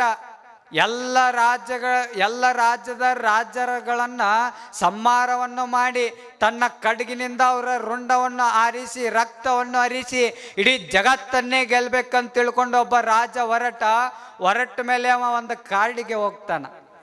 ಕಾಡಿಗೆ ಹೋದ್ಮೇಲೆ ಅಲ್ಲಿ ಒಬ್ಬರು ತಪಸ್ವಿಗಳು ತಪಸ್ ಕುಂತಿರ್ತಾರ. ಅವಾಗ ಆ ರಾಜ ತಪಸ್ವಿಗೆ ಕೇಳತಾನಂತ. ಏನ್ ಕೇಳತಾನಂತಂದ್ರ,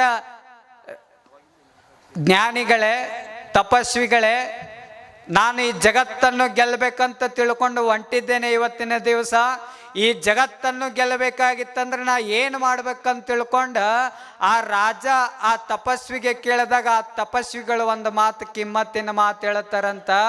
ನೀ ಏನು ರಾಜ ಅದೆಯಲ್ಲ, ಇಡೀ ಜಗತ್ತನ್ನೇ ಗೆಲ್ಲಬೇಕಂತ ತಿಳ್ಕೊಂಡು ನೀ ಏನು ಹೊರಟಿಯಲ್ಲ, ಒಂದ ಮಾತು ತಲೆ ಒಳಗಿಟ್ಕೋ. ಈ ಜಗತ್ತನ್ನ ಗೆಲ್ಲಬೇಕಾಗಿತ್ತಂದ್ರೆ ನೀ ಏನು ಮಾಡ್ಬೇಕಂತಂದ್ರ, ನೀ ಇನ್ನೊಬ್ಬರ ರಕ್ತವನ್ನ ಹರಿಸಿದ್ರೆ ಈ ಜಗತ್ತಿನೊಳಗೆ ನೀ ದೊಡ್ಡವ ಆಗೋದಿಲ್ಲ. ನೀ ಏನು ಹರಿಸ್ಬೇಕಂತಂದ್ರ ಇನ್ನೊಬ್ಬರ ಹತ್ರ ಹೋಗಿ ರಕ್ತ ಹರಿಸಿದ್ರೆ ದೊಡ್ಡವ ಆಗೋದಿಲ್ಲ, ಅವ್ರ ಹತ್ರ ಹೋಗಿ ಪ್ರೀತಿ ಹರಿಸು, ಈ ಜಗತ್ತಿನೊಳಗೆ ನೀ ದೊಡ್ಡವ ಆಗ್ತಿ ಅಂತ ತಪಸ್ವಿಗಳು ಹೇಳಿದ್ರಂತ. ಯಾರು ಈ ಜಗತ್ತಿನೊಳಗೆ ದೊಡ್ಡವರಾಗ್ತಾರ? ಪ್ರೀತಿಯನ್ನು ಹರಿಸಿದವ್ರು ಅಟ್ಟ ದೊಡ್ಡವರಾಗ್ತಾರ. Just love it. ಪ್ರೀತಿ ಮಾಡೋದು ಕಲಿಬೇಕು ನಾವೆಲ್ಲರೂ ಸಹಿತ. ಆಮೇಲೆ ಸಮಾಜ ಸೇವೆ ಎಲ್ಲ ಬರ್ತಾವ. ಆಮೇಲೆ ಪ್ರೀತಿ ಇದ್ರನ ಎಲ್ಲವನ್ನು ಗೆಲ್ಲಬಹುದು. ನಾವು ಪ್ರೀತಿನೇ ಇಲ್ಲ ಇವತ್ತಿನ ದಿವಸ. ಹೆಂಗ ಪ್ರೀತಿ ಇಲ್ಲ ಅಂತಂದ್ರ, ತಂದೆ ತಾಯಿಗಳ ಮೇಲೆ ಮಕ್ಕಳಿಗೆ ಪ್ರೀತಿ ಇಲ್ಲ, ಮಕ್ಕಳ ಮೇಲೆ ತಂದೆ ತಾಯಿಗಳಿಗೆ ಪ್ರೀತಿ ಇಲ್ಲ ಇವತ್ತಿನ ದಿವಸ. ಇವತ್ತಿನ ಸಮಾಜ ಒಡೆದು ಹೊಂಟು ಬಿಟ್ಟದ. ಮಕ್ಕಳಿಗೆ ಇವತ್ತಿನ ದಿವಸ ಬರೇ ನಮ್ಮ ಮಠದೊಳಗೆ ಇವತ್ತಿನ ದಿವಸ ಕುಂತ್ರೆ ಯಾವ ಕೇಸ್ಗಳು ಬರೇ ಬರ್ತಾವಂದ್ರೆ, ಯಪ್ಪ ನನ್ನ ಮಗ ಬರೇ ಕುಡಿತಾನ, ಯಪ್ಪ ನನ್ನ ಮಗ ಬರೇ ಮಟ್ಕ ಆಡ್ತಾನ, ಬರೇ ಓಸಿ ಆಡ್ತಾನ, ಸಾಲ ಮಾಡ್ತಾನ. ಇವತ್ತು ನಮಗೆ ತಂದೆ ತಾಯಿಗಳಿಗೆ ಉರುಳು ಹಾಕೊಳ್ಳುವಂಥ ಪರಿಸ್ಥಿತಿ ಇವತ್ತಿನ ದಿವಸ ಬಂದೈತಿ ನನ್ನ ಮಕ್ಕಳ ಸಲುವಾಗಿ ಅಂತ ನಮ್ಮ ಮಠಗಳಿಗೆ ಬಂದು ಭಾಳಷ್ಟು ಜನ ತಾಯಂದಿರು ಹೇಳುತ್ತಾರೆ. ಅದಕ್ಕೆ ಇವತ್ತಿನ ಯುವ ಸಮಾಜ ಎತ್ತ ಕಡೆ ಮುಖ ಮಾಡುವಂಥದಂದ್ರೆ, ಸಣ್ಣ ವಯಸ್ಸಿನೊಳಗೆ ಗುಟ್ಕ ತಿಂದ ಮಟ್ಕ ಆಡಿ ಮಠಕ್ಕೆ ಬರಲಾರ್ದಂಗೆ ಗೊಟಕ್ ಅನ್ನುವಂಥ ಯುವಕರು ಇವತ್ತಿನ ದಿನಮಾನದೊಳಗೆ ಹುಟ್ಟಾಕತ್ತಾರೆ. ಅದಕ್ಕೆ ಈ ಬನಹಟ್ಟಿ ಒಳಗೆ ಎಂಥ ಯುವಕರು ನಿರ್ಮಾಣ ಆಗ್ಬೇಕಂತಂದ್ರ, ಈ ಜಾತ್ರೆ ಒಳಗೆ ಪಾಲ್ಗೊಂಡಿರ್ತಕ್ಕಂಥ ಯುವಕರು ಎಂಥವ್ರು ನಿರ್ಮಾಣ ಆಗ್ಬೇಕಂದ್ರ, ಚಟ ಮಾಡಿ ಚಟ್ಟಕ್ಕೇರುವಂಥ ಯುವಕರು ನಿರ್ಮಾಣ ಆಗ್ಬಾರ್ದು. ಎಂಥ ಯುವಕರು ಅಂತಂದ್ರೆ ಕೇವಲ 21ನೇ ವಯಸ್ಸಿನೊಳಗ ಇಡೀ ಭಾರತದ ಸ್ವತಂತ್ರಕ್ಕಾಗಿ ಹೋರಾಡಿರ್ತಕ್ಕಂಥ ಭಗತ್ ಸಿಂಗ್ನಂಥ ಯುವಕರು ಈ ಬನಹಟ್ಟಿ ಒಳಗೆ ನಿರ್ಮಾಣ ಆಗ್ಬೇಕಂತ ತಿಳ್ಕೊಂಡು ಈ ಜಾತ್ರೆಯನ್ನು ಪ್ರತಿ ವರ್ಷ ಮಾಡಾಕತ್ತಾರೆ ಎಲ್ಲ ಸಂಘಟನೆಗಾರರು. ಈಗೆಲ್ಲ ಹೆಂಗಾಗೈತೆ ಅಂದ್ರೆ, ದೇವ್ರ ಹೆಸರು ಹೇಳಿ ಕುಡಿಯೋರು ಭಾಳ ಜನ ಇದ್ದಾರೆ. ಸದಾಶಿವಮುಚ್ಚ ಬಬಲಾದಿ ಮಠ ಅಂದ್ರೆ ಆ ಬಬಲಾದಿ ಮಠ ಏನದು ತೀರ್ಥ ತಗೋತಿದ್ರಂತ. ಅವ್ರು ಎದಕ್ಕೆ ತೀರ್ಥ ತಗೋತಿದ್ರಂದ್ರೆ, ಅವಾಗಿನ ಕಾಲದೊಳಗೆ ಅವ್ರು ಏನಾದರೂ ತೀರ್ಥ ತಗೊಂಡ ಏನಾದರೂ ಒಂದು ವಾಕ್ಯವನ್ನು ನುಡಿದ್ರಂತಂದ್ರೆ ಅವ್ರು ಹೇಳಿದ್ದ ಆಗ್ತಿತ್ತಂತ. ಅದಕ್ಕೆ ಅವ್ರು ತೀರ್ಥ ತಗೋತಿದ್ರು. ನೀವು ಹೇಳಿದ ಏನು ನಡೀತೈತಿ ಅಪ್ಪ? ಬರ್ರೇ ನೀವು ತೀರ್ಥ ಹಾಕೊಂಡ್ರೆ ನಿಮ್ಮ ಬಾಯಾಗ ಬರೋ ಮಂತ್ರಗಳ ಬ್ಯಾರೆ, ಅವ್ರ ಬಾಯಾಗ ಬ್ಯಾರೆ ಮಂತ್ರ ಬರ್ತಿದ್ರು, ನಿಮ್ಮ ಬಾಯಾಗ ಬರೋ ಮಂತ್ರಗಳ ಬ್ಯಾರೆ. ಆ ದೇವ್ರ ಹೆಸರು ಹೇಳಿ ಇವತ್ತಿನ ದಿವಸ ಕುಡುಕರು ನಿರ್ಮಾಣ ಆಗಕತ್ತಾರೆ ಇವತ್ತಿನ ದಿವಸ. ಅದಕ್ಕೆ ದೇವ್ರು ಯಾರು ಕುಡಿ ಅಂದಿಲ್ಲ ನಿಮಗೆ. ಅದನ್ನು ಕುಡಿಯುವಂಥ ಕೆಲಸ ಯಾರು ಕೂಡ ಮಾಡಬಾರ್ದು. ಇವತ್ತು ಮನೆ ಒಳಗೆ ನಿಮ್ಮನ್ನೇ ನಂಬಿರ್ತಕ್ಕಂಥ ನಿಮ್ಮ ಹೆಣ್ತಿರ್ತಾಳೆ, ನಿಮ್ಮನ್ನೇ ನಂಬಿ ನಿಮ್ಮ ಆದರ್ಶಗಳನ್ನು ನೋಡಿ ಕಲಿಬೇಕಾಗಿರ್ತಕ್ಕಂಥ ಮಕ್ಕಳು ಇರ್ತಾರೆ ಅಂತಕ್ಕಂಥ ಪರಿಜ್ಞಾನ ಇವತ್ತಿನ ಯುವ ಸಮಾಜಕ್ಕೆ ಇಲ್ಲಾರ್ದಂಗೆ ಆಗಿಬಿಟ್ಟೈತಿ ಇವತ್ತಿನ ದಿವಸ. ಅದಕ್ಕೆ ಚಂದ ಮನೆ ಒಳಗೆ ಪ್ರೀತಿಯಿಂದ ಇರುವುದನ್ನು ಎಲ್ಲರೂ ಸಹಿತ ಕಲಿಬೇಕು. ಇಟ್ಟ ಸತ್ಯ ಅರ್ಥ ಮಾಡ್ಕೊಳ್ಬೇಕು. ನಾವು ಏನು ಮಾಡ್ತೇವಲ್ಲಿ ಸಮಾಜದೊಳಗೆ, ಏನು ಸಣ್ಣ ಸೇವೆ ಮಾಡ್ತೀವಲ್ಲ, ಪರೋಪಕಾರ ಮಾಡ್ತೇವಲ್ಲ, ಅದ ನಮ್ಮಿಂದ ಬರ್ತದಂತಕ್ಕಂಥ ಸತ್ಯ ನಾವೆಲ್ಲರೂ ಕೂಡ ಅರ್ಥ ಮಾಡ್ಕೊಳ್ಬೇಕು. ಪರೋಪಕಾರಾಯ ಫಲಂತಿ ವೃಕ್ಷಃ, ಪರೋಪಕಾರಾಯ ವಹಂತಿ ನದ್ಯಃ, ಪರೋಪಕಾರಾಯ ದುಹಂತಿ ಗಾವಃ, ಪರೋಪಕಾರಾರ್ಥಂ ಮಿದಂ ಶರೀರಂ. ಈ ನದಿಗಳು ಹರಿತಾವು. ಎದಕ್ಕೆ ಹರಿತಾವು? ತಮಗೋಸ್ಕರ ನೀರು ನದಿಗಳು ಹರಿತಾವೆ. ಎದಕ್ಕೆ ಹರಿತಾವ ಅಂತಂದ್ರೆ ಪರೋಪಕಾರಕ್ಕೋಸ್ಕರ ನದಿಗಳು ಹರಿತಾವು. ಗಿಡದೊಳಗೆ ಹಣ್ಣು ಕೊಡ್ತಾವು. ಎದಕ್ಕೆ ಕೊಡ್ತಾವು? ತಾವು ಹಣ್ಣು ಬಿಟ್ಟಾವಂತ ತಿಳ್ಕೊಂಡು ಆ ಗಿಡಗಳು ತಾವ ಹಣ್ಣು ತಿಂತಾವೇನು? ಇಲ್ಲ, ಪರೋಪಕಾರಕ್ಕೋಸ್ಕರ ಒಂದು ಗಿಡಗಳು ಹಣ್ಣು ಕೊಡ್ತಾವು. ಹಂಗ ಆಕಳು ಸಹಿತ ಹಾಲು ಕೊಡ್ತದ. ಎದಕ್ಕೋಸ್ಕರ? ಪರರ ಉಪಕಾರಕ್ಕೋಸ್ಕರ ಹಾಲು ಕೊಡ್ತದ. ಹಂಗೆ ಈ ನಾವು ಮನುಷ್ಯ ಜನ್ಮ ತೊಟ್ಟು ಬಂದೇವಲ್ಲ, 84 ಲಕ್ಷ ಜೀವರಾಶಿ ಒಳಗೆ ನಾವು ಎದಕ್ಕೋಸ್ಕರ ಬಡ್ದಾಡಕತ್ತೇವ ಅಂತಕ್ಕಂಥದ್ದು ಅರ್ಥ ಮಾಡ್ಕೊಳ್ಬೇಕು. ಈ ಎಲ್ಲ ಪರಿಸರ ಇವತ್ತಿನ ದಿವಸ ಪರೋಪಕಾರಕ್ಕೋಸ್ಕರ ಬದುಕಾಕತ್ತದ. ನೋಡ್ರಿ, ಗಾಳಿ ಬೀಸ್ತದ, ಸೂರ್ಯ ಚಂದ್ರರು ಬೆಳಕು ಕೊಡ್ತಾರ, ಭೂಮಿ ನಮಗೆ ಅನ್ನ ಕೊಡ್ತದ. ಇಡೀ ಏನು ಪಂಚಭೂತಗಳು ಏನದವಲ್ಲ ಅವು ಎಲ್ಲರಿಗೋಸ್ಕರ, ನಮಗೋಸ್ಕರ, ಈ ಸಮಾಜಕ್ಕೋಸ್ಕರ ನಿಸ್ವಾರ್ಥ ಸೇವಾ ಮಾಡಾಕತ್ತಾವೆಲ್ಲ. ಭಗವಂತ ಎಲ್ಲ ನಮಗೆ ಕೊಟ್ಟಾನ. God gives and for gives, man gets and for gets. ಭಗವಂತ ಎಲ್ಲ ಕೊಡ್ತಾನ, ಕೊಟ್ಟು ಮರ್ಯಾಕತ್ತಾನ ಭಗವಂತ. ಆದ್ರೆ ನಾವು ಮನುಷ್ಯರು ಏನು ಮಾಡಾಕತ್ತೇವಿ? ಭಗವಂತ ಕೊಟ್ಟಿದ್ದನ್ನು ಎಲ್ಲ ಅನುಭವಿಸಾಕತ್ತೇವಿ. ಅನುಭವಿಸಿ ಭಗವಂತನನ್ನು ನಾವೆಲ್ಲರೂ ಕೂಡ ಮರ್ಯಾಕತ್ತೇವಿ ಇವತ್ತಿನ ದಿವಸ. ಅದಕ್ಕೆ ಸಲುವಾಗಿ ಈ ಸಮಾಜದೊಳಗೆ ಸೇವಾ ಮಾಡಬೇಕು. ಪರೋಪಕಾರಕ್ಕೋಸ್ಕರ ನಾವೆಲ್ಲರೂ ಕೂಡ ಬದುಕಬೇಕಾಗೈತಿ ಇವತ್ತಿನ ದಿವಸ. ನಂದು ನಂದು ನಂದು ಅಂತ ಬಡ್ದಾಡೋದು ಇವತ್ತು ಬಿಡಬೇಕಾಗೈತಿ. ನಾವು ಎಲ್ಲರೂ ಕೂಡ ಬರೀ ನಂದು ಸ್ವಾರ್ಥ ನಮ್ಮೆಲ್ಲರೂ ಕೂಡ ಬಂದುಬಿಟ್ಟಿದೆ ಇವತ್ತಿನ ದಿವಸ. ನನ್ನ ಮುಂದೆ ಯಾರು ಎಲ್ಲ ಗಳಿಸಿದ ಎಲ್ಲ ಸತ್ತ ಮೇಲೆ ನಾವೆಲ್ಲ ಒಯ್ತೇವಣ್ಣು ಭ್ರಮೆದೊಳಗೆ ಅದೇವೇನು ಯಾರಿಗೆ ಗೊತ್ತ. ಅದ್ರ ಸಲುವಾಗಿ ಬರೀ ನಂದು ಅಂತ ಬಡ್ದಾಡ ಒಂದು ತಲೆ ಒಳಗೆ ಇಟ್ಕೋರಿ. ನಾವೇನೋ ಒಂದು ಬೈಕ್ನ್ಯಾಗ ಹೊಂಟೇವಂದ್ರೆ ಇಷ್ಟ KG ಇಡ್ಬೇಕಂತ ಲಿಮಿಟ್ ಅದು. ನಾವೇನಾದರೂ ಒಂದು ಕಾರ್ನೊಳಗೆ ಹೊಂಟೇವತ್ತಂದ್ರೆ ಇಷ್ಟ KG, ಅದರೊಳಗೂ 70-80 KG ಇಡ್ಬೇಕಂತ ಲಿಮಿಟ್ ಅದ. ಅದರಕ್ಕಿಂತ ಮ್ಯಾಲೆ ಹೋದೆವತ್ತಂದ್ರೆ ರೈಲ್ವೆ ಡಬ್ಬಿ ಒಳಗೆ ಇಷ್ಟ KG, 100 KG ಇಷ್ಟ ಒಯ್ಬೇಕಂತ ಲಿಮಿಟ್ ಅದ. ಅದಕ್ಕಿಂತ ಎತ್ತರ ಯಾವುದು? ಹೆಲಿಕಾಪ್ಟರ್ದೊಳಗೆ ಹೋದ್ರೆ, ವಿಮಾನದೊಳಗೆ ಹೋದ್ರೆ ಇಷ್ಟ KG ಇಡ್ಬೇಕು, 20 KG ಅಂತ ಲಿಮಿಟ್ ಅದ. ಇಷ್ಟ ಅರ್ಥ ಮಾಡ್ಕೋರಿ. ಒಂದು ಬೈಕ್ನೊಳಗೆ ಹೋಗ್ಬೇಕಂದ್ರೆ ಲಿಮಿಟ್ ಅದ, ಇಷ್ಟು KG ಇಡಬೇಕಂತ. ಒಂದು ಕಾರ್ನೊಳಗೆ ಹೊಂಟ್ರೆ ಇಷ್ಟ KG ಇಡ್ಬೇಕಂತ, ಅದಕ್ಕೂ ಲಿಮಿಟ್ ಅದ. ಅದಕ್ಕಿಂತ ಮೇಲೆ ರೈಲ್ವೆ ಒಳಗೆ ಹೋದೇವತ್ತಂದ್ರೆ ಇಷ್ಟ KG ಲಿಮಿಟ್ ಅಂತ ಅದ್ರೊಳಗೂ ಅದ. ಅದಕ್ಕಿಂತ ಮೇಲೆ ವಿಮಾನದೊಳಗೆ ಹೊಂಟೇವಂದ್ರೆ ಇಷ್ಟ KG ಇಡ್ಬೇಕಂತ, ಅದ್ರೊಳಗೂ ಒಂದು ಲಿಮಿಟ್ ಅದ. ಅದಕ್ಕಿಂತ ಮೇಲೆ ಹೋದೇವಂದ್ರೆ, ವಿಮಾನಕ್ಕಿಂತ ಮೇಲೆ ಹೋದೇವಂದ್ರೆ ಅದಕ್ಕಿಟ್ಟ KG ಏನು ಲೆಕ್ಕ ಇಲ್ಲ, ಅದು ಕಾಲೇನೆ ಹೋಗ್ಬೇಕು. ಅದಕ್ಕಿಂತ ಮ್ಯಾಲೆ ಹೋದೇವಂದ್ರೆ ಏನ್ರ ಒಯ್ಯದ್ ನೋಡ್ರಿ, ಏನ್ರ ಮ್ಯಾಲೆ ಹೋದ್ಗೋರು ಸತ್ತ ಮೇಲೆ ನಮ್ಮನ್ನ ಕೈಲೇನೆ ಇಡತಾರ ಅಂತಕ್ಕಂಥ ಸತ್ಯ ನಮ್ಮೆಲ್ಲರೂ ಕೂಡ ಗೊತ್ತಾಗಬೇಕಾಗ್ಯದ. ಬರೀ ನಂದು ಅಂತ ಬಡ್ದಾಡೋದು ಬಿಡಬೇಕಾಗೈತಿ ಇವತ್ತಿನ ದಿವಸ. ಸೊಕ್ಕಿನಿಂದ ಮೆರೆದು ಬೇಡ, ಸ್ಮೈಲ್ ಪ್ಲೀಸ್ ಅಂತಿರ್ತಾರೆ. ಇಟ್ಟ ಅರ್ಥ ಮಾಡ್ಕೊರಿ. ಫೋಟೋ ಹೊಡಿಯುವಾಗ ನಾವೇನಾದ್ರೂ ಸ್ಮೈಲ್ ಕೊಟ್ರೆ ಆ ಫೋಟೋದಾಗ ಅಷ್ಟ ಚಂದ ಕಾಣ್ತೇವೆ. ಆದ್ರೆ ಜೀವನ ಪರ್ಯಂತರ ನಾವು ಸ್ಮೈಲ್ ಕೊಡ್ಕೋತಾ ಇದ್ರೆ ಆ ಭಗವಂತನ ಫೋಟೋಗ್ರಾಫರ್ದೊಳಗೆ ನಾವೆಲ್ಲರೂ ಕೂಡ ಚಂದ ಕಾಣ್ತೇವೆ ಅಂತಕ್ಕಂಥ ಸತ್ಯ ಅರ್ಥ ಮಾಡ್ಕೊಳ್ಬೇಕು. ಆ ಫೋಟೋಗ್ರಾಫರ್ಗೆ ಜೋರು ಚಪ್ಪಳೆ ತಡ್ರಿ ಅವ್ರಿಗೂ. ಮತ್ತು ಈ ಸ್ಟೇಜ್ ಇಟ್ಟು ಚಂದ ಆಗಿ ಚಲೋ ಸೌಂಡ್ ಕೊಡಾಕತ್ತ ನೋಡಿ ನಮ್ಮ ಅಣ್ಣ, ಅವನಿಗೂ ಜೋರು ಚಪ್ಪಳೆ ತಡ್ರಿ. ನಮ್ಮ ಸಂಗೀತ ಕಲಾವಿದರಿಗೆ ಜೋರು ಚಪ್ಪಳೆ ತಡ್ರಿ. ನಮ್ಮ ದಾಸಾಳ ಸರ್ ಏನೇಗೆ ಭಾಳ ಚಂದ ಮಾತಾಡಿದ್ರು, ಅವ್ರಿಗೂ ಜೋರು ಚಪ್ಪಳೆ. ನಮ್ಮ ನಿರೂಪಣೆ ಮಾಡಾಕ್ತಾರೆ ನಮ್ಮ ಅಮ್ಮರು, ಅವ್ರಿಗೂ ಜೋರು ಚಪ್ಪಳೆ ತಡ್ರಿ. ನಾ ಹೇಳ್ಕೊತ ಹೋಗ್ತೀನಿ ಹಂಗೆ. ಅಲ್ಲಿ ಅಡಿಗೆ ಏನು ಅಡಿಗೆ ಮಾಡ್ಯಾರ ನೋಡಿ, ಕಟ್ಟಿಗೆ ಹೊಡೆದು ಅವ್ರಿಗೂ ಜೋರು ಚಪ್ಪಳೆ ತಡ್ರಿ. ಈ ದಾಸೋಹ ಮಾಡ್ಸ್ಯಾರ ನೋಡಿ, ಅವ್ರಿಗೂ ಹೊಡ್ರಿ. ನನಗೆ ದಾನ ಮಾಡಿದ್ರೆ ಅವ ಒಂದಲ್ಲ ಒಂದು ದಿನ ನಿಮ್ಮ ಮನೆಗೆ ಮುಟ್ಟಿಸೇ ತೀರ್ತಾನೆ ಹೊರತಾಗಿ ಜಗದೀಶ್ವರ ಹಾಗೆ ಹೋಗ್ಲಕ್ಕೆ ಸಾಧ್ಯನೇ ಇಲ್ಲ. ಗುರು ನಿಮಗೆ ಅದರ 10 ಪಟ್ಟು ಕೊಡ್ತಾನೆ, ದೇವರು ಅದರ 10 ಪಟ್ಟು ಕೊಡ್ತಾನೆ. ಹಾಗಾಗಿ ಎಲ್ಲ ತಾಯಂದರು ನಿಮಗಂತೂ ಈಗ ಹೇಳ್ದ ಹತ್ತದಿಲ್ಲ, ತಿಂಗಳ 2000 ಬರತೈತಿ, ಫ್ರೀ ಅಡ್ಡಾಡ್ತೀರಿ. ನೀವು ಎಂಥ ದೈವ ಯವ್ವ, ನಿಮ್ಮಂಥ ದೈವ ಯಾರಿಗೂ ಬರ್ದಿಲ್ಲಮ್ಮ, ದೇವರು ಯಾರಿಗೂ ಬರ್ದಿಲ್ಲ ನೋಡ್ರಿ. ಇವೆಲ್ಲ ಹೋಟ್ನ್ಯಾಗ ಕ್ಯಾಕಿ ಯಾಕೆ ಅಂಗಿ ಹರ್ಕೊಂಡು ಜಗಳಾಡಿ ಬಡದಾಡಿ ಹೋಟ್ ಹಾಕಿದು ಇವು ಫ್ರೀ ಅಡ್ಡಾಡಕತ್ತವ್ರು ನೀವು. ಮನೆ ಹಾಕೊಂಡು ತಣ್ಣಗೆ ಇದೆಂಥ ಯೋಗ ಯವ್ವ. ಅವರಿಂದ ಕ್ಯಾಕಿ ಹಾಕಿ 15 ದಿನ ಅಡ್ಡಾಡಿ ಅಂಗಿ ಹರ್ಕೊಂಡು ಕಿಶೆದಾನ್ ರೊಕ್ಕ ಖರ್ಚು ಮಾಡ್ಕೊಂಬಂದು ಇವು ಫ್ರೀ ಅಡ್ಡಾಡಕತ್ತವ್ರು ನೀವು. ಮತ್ತು ಫ್ರೀ ಅಡ್ಡಾಡೋದು ಅಷ್ಟೇ ಅಲ್ಲ, ಫ್ರೀ ಅಡ್ಡಾಡಿ ಮತ್ತು ಜಾತ್ರೆ ಗೀತ್ರೆ ಮಾಡ್ಬೇಕಂತ 2,000 ಹಾಕಕತ್ತಾರೆ ತಿಂಗಳ ನಿಮ್ಮ ಅಕೌಂಟಿಗೆ. ನಿಮ್ಮದೆಂಥ ಪುಣ್ಯವ. ಹಾಗಾಗಿ ಆ 2,000 ರೂಪಾಯಿ ಏನದಲ್ಲ, ಅದು ಏನು ನಿಮಗೆ ಬರಾಕತ್ತದಲ್ಲ, ಅದರೊಳಗೆ ನಿಮಗೇನು ಜಗದೀಶ್ವರ ಸಾಮರ್ಥ್ಯ ಕೊಡ್ತಾನೆ, ನಿಮಗೇನು ಜಗದೀಶ್ವರ ಶಕ್ತಿ ಕೊಡ್ತಾನೆ, ಅದನ್ನು ಮೀರಿ ಆ ಜಗದೀಶ್ವರನ ಗುಡಿ ಕಟ್ಟುವಂತಹ ಪ್ರಯತ್ನವನ್ನು ಮಾಡ್ರಿ, ಅವನಿಗೆ ನೆರಳು ಮಾಡುವಂತಹ ಪ್ರಯತ್ನ ಮಾಡ್ರಿ. ಇಡೀ ಕಡಪಟ್ಟಿಗೆ ಜಗದೀಶ್ವರ ನೆರಳು ಮಾಡೇ ತೀರ್ತಾನೆ ಅಂತಕ್ಕಂತಹ ಮಾತುಗಳನ್ನು ಈ ವೇದಿಕೆ ಮುಖೇನವಾಗಿ ಹೇಳಿ ಒಟ್ಟಾರೆ ಆ ದೇವರಿಗೆ ನೆರಳು ಮಾಡುವಂತಹ, ಆ ಗುರುವಿಗೆ ನೆರಳು ಮಾಡುವಂತಹ ಸತ್ಯ ಸಂಕಲ್ಪವನ್ನು ನಾವೆಲ್ಲರೂ ಮಾಡೋಣ. ಕೊಡ್ತೀರಾ ಇಲ್ಲ? ಎಲ್ಲರೂ ಕೈ ಎತ್ತಿ, ಯಾರ್ಯಾರು ಕೊಡ್ತೀರಿ ನೋಡೋಣ. ಬಸ್, ಧನ್ಯವಾದಗಳು ತಮಗೆ. ಕೊಡ್ರಿ, ದಾನ ಮಾಡ್ರಿ, ತನು ಮನ ಧನದಿಂದ ಗುರುವಿನ ಸೇವೆಯನ್ನು ಮಾಡ್ರಿ ಅನ್ನುವಂತಹ ಮಾತುಗಳನ್ನ ಈ ವೇದಿಕೆ ನೂತನ ಚಿರನೂತನ ಮಂಜುನಾಥನ ಗುಣಗಾನ, ನೂತನ ಚಿರನೂತನ.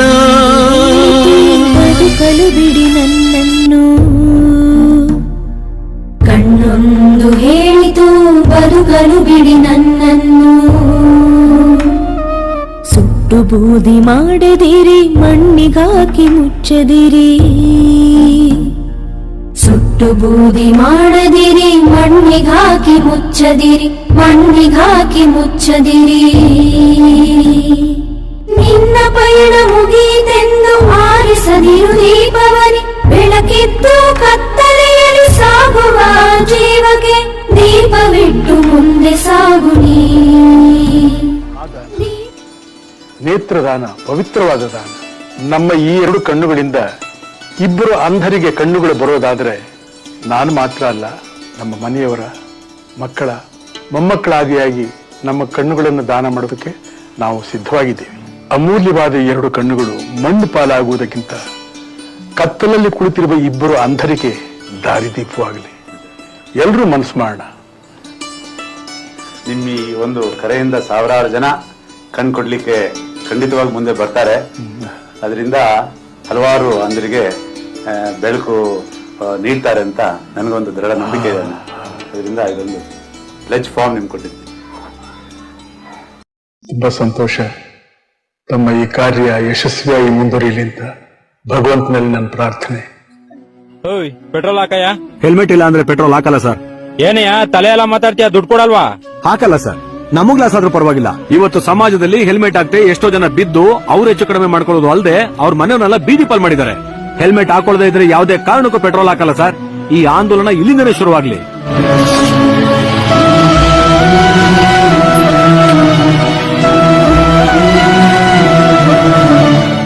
ನಿಮ್ ಮಾತ್ ಕೇಳಿ ತುಂಬಾ ಖುಷಿ ಆಯ್ತು ಸರ್. ಇವತ್ತು ಪೊಲೀಸ್ನವರು ಹೆಲ್ಮೆಟ್ ಹಾಕಳಿ ಅಂತ ಬಡ್ಕೊಳ್ತಾರೆ.